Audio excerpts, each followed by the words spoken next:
आगामी 10 तारीख को बुधवार को संध्या 6:30 बजे मेरे इस लखीसराय के जिला के धरती पर आदरणीय प्रशांत किशोर जी का आगमन होने जा रहा है। इस आगमन के माध्यम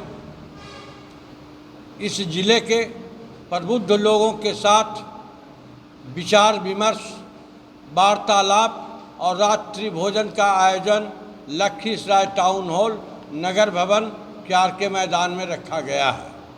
हम आप लोगों के माध्यम से बतला देना चाहते हैं कि 10 तारीख को प्रशांत किशोर जी 6:30 बजे आएंगे और विद्यापीठ चौक से लेकर नगर भवन तक हम जन स्वराज पार्टी के साथी जगह जगह पर खड़े होकर के उनका स्वागत करने की भी तैयारी किया गया है।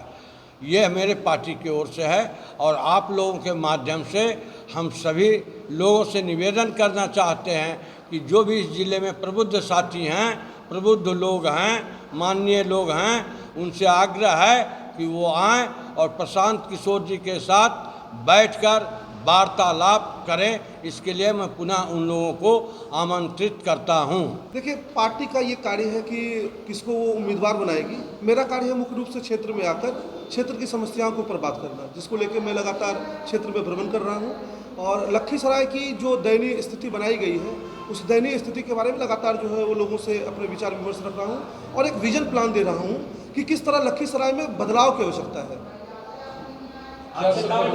लखीसराय में ना डेवलपमेंट के मानक को इतना निचले स्तर पर ला के रखा गया है, जैसे कहा जाता है कि जनता का इतना शोषण कर लिया जाए कि उसको जीना भी जो है वो डेवलपमेंट लगे।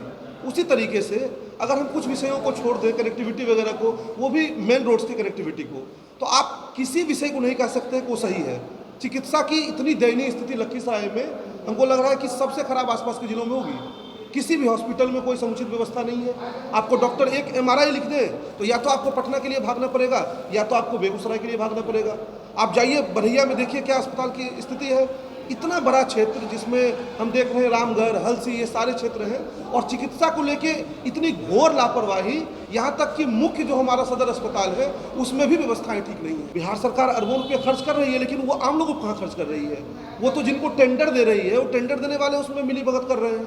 आप जाइए अभी अस्पताल में, देखिए धरने पे एम्बुलेंस कर्मी बैठे हैं। अब जब लोग बीमार होंगे और एम्बुलेंस कर्मी ही नहीं जाएंगे तो उनकी रक्षा जान की कैसे होगी। डिप्टी CM से मुकाबला की कोई आवश्यकता नहीं है, जनता मुकाबला करने के लिए तैयार है। जनता तो ये कह रही थी कि कोई शिक्षित उम्मीदवार हमको मिले। लखीसराय के जनमानस में ये भर दिया गया है कि कोई व्यक्ति विशेष है, वो बाहुबल के दम पर, पैसे के दम पर चुनाव जीत सकता है।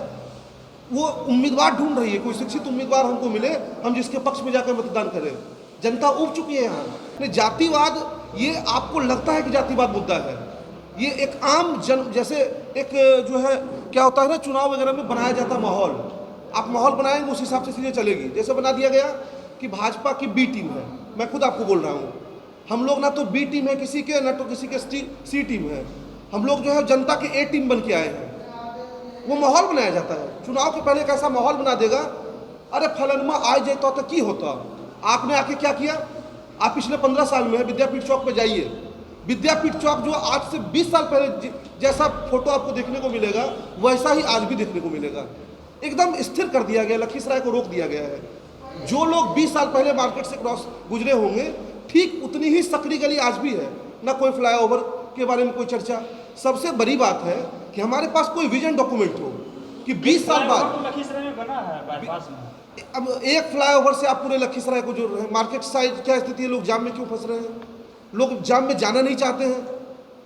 एक फ्लाईओवर मानक अगर जो है पूरे जिले में आप रख रहे हैं तो आप क्या कीजिएगा और कहाँ दीजिएगा फ्लाईओवर? नहीं, ये तो जनमानस में आप जाइए, घूमिए, पूछिए, देखिए। सबसे पहले तो आप जिस कनेक्टिविटी की बात कर रहे हैं, गांव में नल जल योजना चल रही है। नल जल योजना में क्या हुआ, पहले पाइप लगाया रोड बना के और फिर खोद दिया, जो है सारे गाँव की सड़कें जो टूटी हुई हैं उसमें मिट्टी डाल दिया, कोई बोलने वाला नहीं है। आपका क्या रहेगा सर, आप बताइए। हम एक विजन के साथ काम करेंगे। हम जब भी आएंगे, जैसे सबसे पहले क्या है ना कि जनता को सुनने वाला तो कोई हो। जनता को सुनने के लिए कोई नहीं है।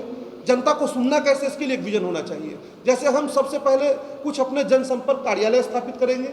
उस जनसंपर्क कार्यालय में हमारे वॉलंटियर्स होंगे। आप जहां कॉल कर सकते हैं, टाइमिंग होगी आपकी 10 से 6, आप उस दौरान कॉल करिए, अपनी समस्याओं को लिखवाइए। उन समस्याओं में 90% समस्याएं जो है वो भ्रष्टाचार से रिलेटेड होंगे।